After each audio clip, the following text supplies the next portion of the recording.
There's no denying that soul music has left its mark on nearly every genre of music. That timeless vibe has become the backbone to the sound of tons of artists, from Rick Ross to Nipsey Hussle to even 21 Savage. So today I'm going to show you how to take those vibes and turn them into a beat that an artist like Rick Ross or Nipsey Hussle could easily float over. But before we get to that, first we need a sample. So I think I'm going to start this sample off with some Rhodes, because why not? You kind of can't go wrong with that. And I'm just going to go with the Lounge Lizard EP4. Now I do have a melody that's in my head, so let me see if I can kind of work that out.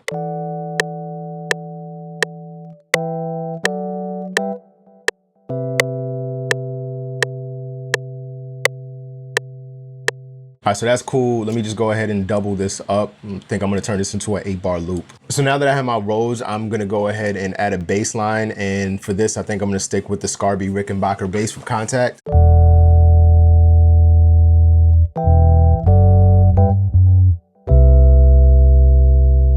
So I like that. I'm just gonna add another variation for the next 4 bars to keep it interesting.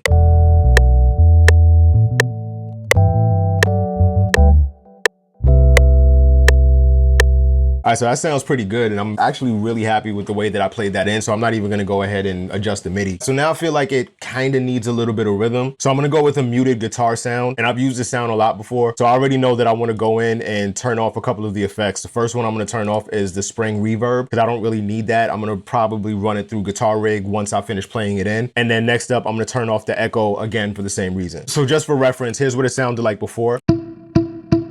And then here's what it sounds like after, once I turn off those effects.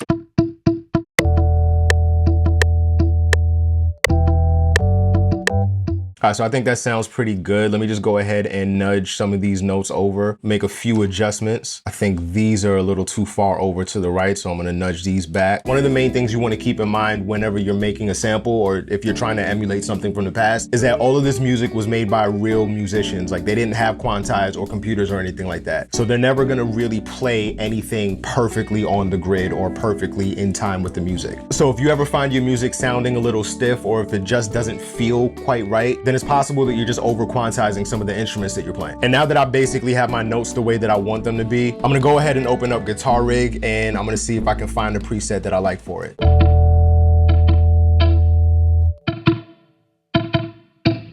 I think that sounds good. So now I'm thinking that I need a sound that's like really, really distinctly 70s. So for that, I think I'm gonna go with this clavinet sound from the Contact library. And then I'm gonna use the mod wheel on my keyboard to give it that wah-wah sound like this.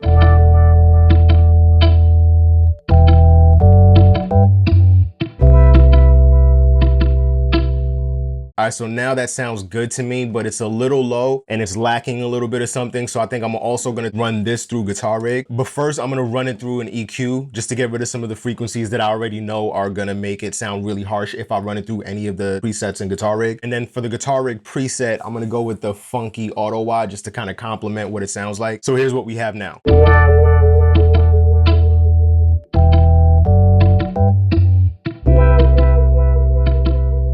All right, I think we're sounding pretty good so far. So now I feel like it needs a little bit of atmosphere. And one of the best ways to do that is by adding some strings. But I don't want to go too crazy with the strings, so I'm probably just going to play one note. And because I'm only playing one note, I think the best articulation to use in order to keep it interesting is going to be a violin tremolo, or a tremolo violin. I don't know why I reversed that. And then here I'm also going to use the mod wheel to adjust the expression while I'm playing.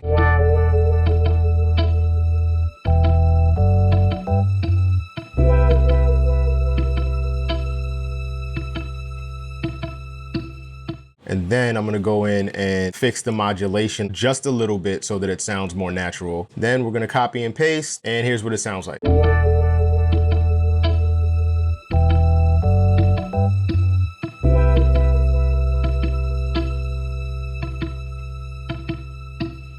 All right, so now I'm kind of hearing an old school bell melody playing in the background and just backing up the Rhodes. So for this, I'm not gonna use anything special. I'm just using like a bell one shot that I have, and then I'm gonna just see what I can get here.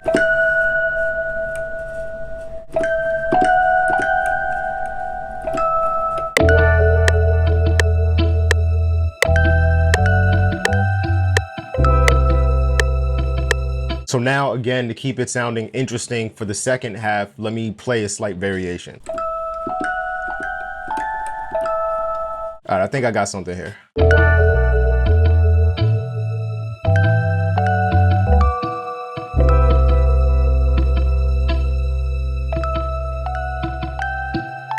I actually think that that one sound kind of makes the whole sample. And so now I think I'm actually almost done. I just want to add a couple of things to give it a little bit of ear candy, and then we can just bounce it. So right now what I'm hearing in my head is like an ARP, but like a really 70s sounding ARP. So I think I'm gonna open up this plugin called Ace, and then I'm gonna go into the lead section and see what kind of sounds I can find.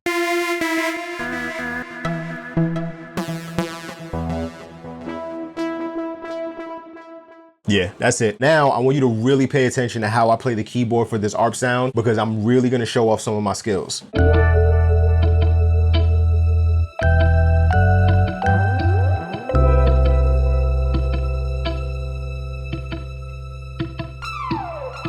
John Baptiste, eat your heart out. All right, but seriously, getting the ARP sound by just clicking in the MIDI notes would actually kind of be a pain in the butt. So that's why I ran my hand against it. That's what she said. And then what I did from there is I went in and I adjusted the notes to make sure that all of the notes that I ran my hand across were actually in the scale. So once I adjusted all of the MIDI notes in order to keep them in the scale of the song, we go from what you just heard to this.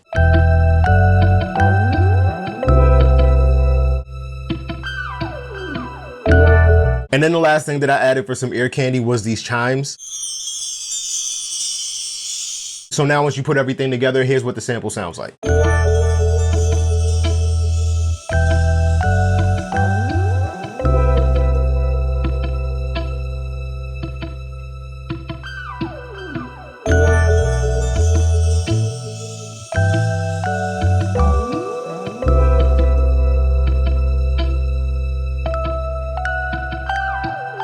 Now, in order to save you guys a little bit of time, I'm gonna go ahead and bounce this. I'm gonna do some really, really light mixing, not gonna do anything special to it. And then I'll bring the finished product back over to FL Studio and show you how I make a beat out of it. Hey, real quick, speaking of Soulful beats, if you like this sample and you wanna use it, I actually made it a part of my new sample pack Catalyst. It's out right now and it has some of the best premium Soulful samples that I've made so far. Just hit the link in the description to get your copy today. So now I opened up a new FL Studio session and I'm gonna make a beat out of the sample that I made earlier. And for this beat, I think I'm gonna make something along the lines of something I would send off to Rick Ross. Usually whenever I'm working on a beat that has a sample in it, I'll start off by working on the sample. So the first thing that I'm gonna do here is open up Serato Sample and see if I can get some chops done. There are a lot of different ways that you can approach chopping up a sample, but for this beat, I think I'm gonna go ahead and slice up the melody hits.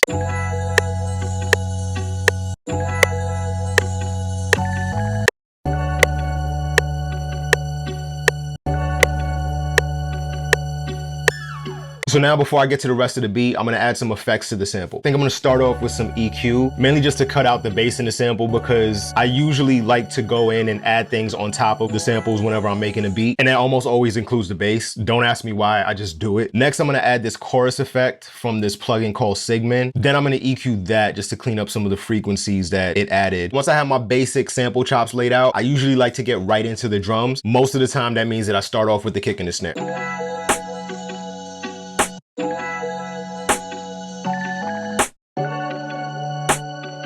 And then I'm gonna add in a kick.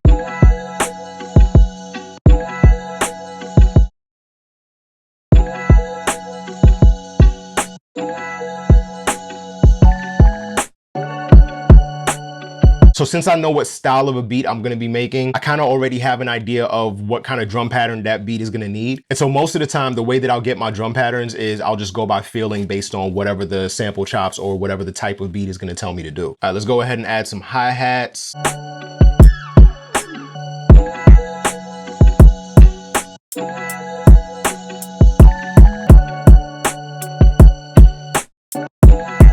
Like I said, I'm gonna keep this really simple, but I do wanna add an open hi-hat. So let me see what we got here. So I'm gonna grab this hi-hat, then I'm gonna adjust the envelope on it so it cuts off at the right time. And then I'm gonna bring it down a few notes so that the tone matches the beat better. All right, now that I have the basic kick and snare pattern, I'm gonna go ahead and fix these chops because it is kind of driving me crazy now. I'll just adjust this slice point.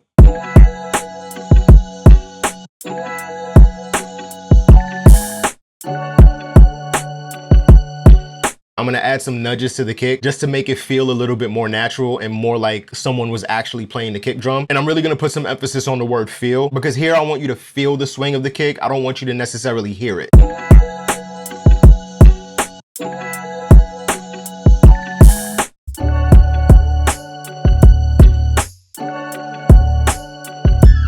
So now I'm gonna go ahead and add a bass line to this beat that I'm making with a sample that I made earlier that I already added a bass line to. That's right, be like me, kids.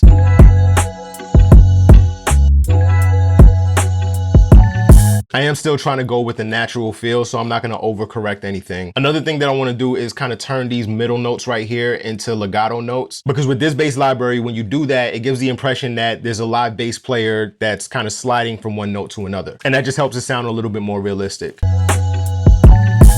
I'm thinking I can use some percussion here too, so I'm gonna start building out the drums a little bit more. In my head, I'm kind of hearing this talking drum sound. Maybe some tambourine behind the snare.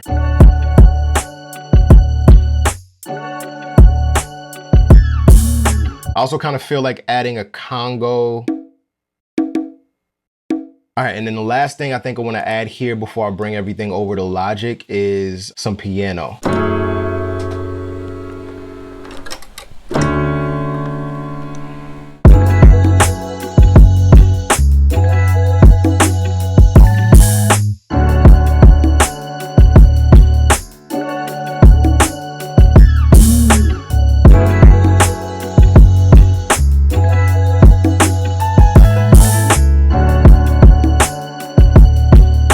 All right, so in terms of the skeleton for the beat, that's actually kind of it. So I brought the whole session over into Logic. I started doing some light mixing. And as I was doing that, I started thinking that I wanted to build out the beat just a little bit more, but all I did was add one thing, and that one thing is a horn section. So I went into Contact, I opened up 2 instances of session horns, and this is what I added.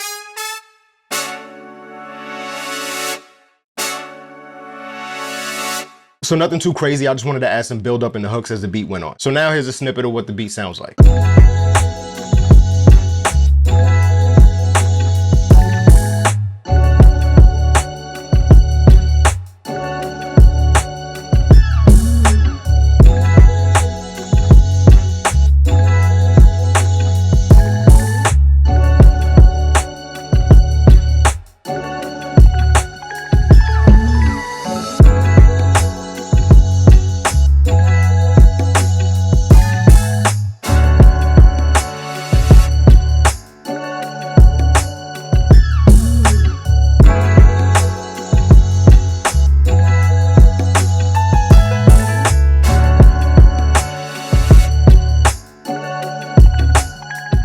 So that's a look into my process for how I make my own samples and then turn them into my own beats. Let me know what you think in the comments. And also don't forget, if you like that sample and you want to use it, it's a part of my new sample pack called Catalyst, and you can just hit the link in the description to get that.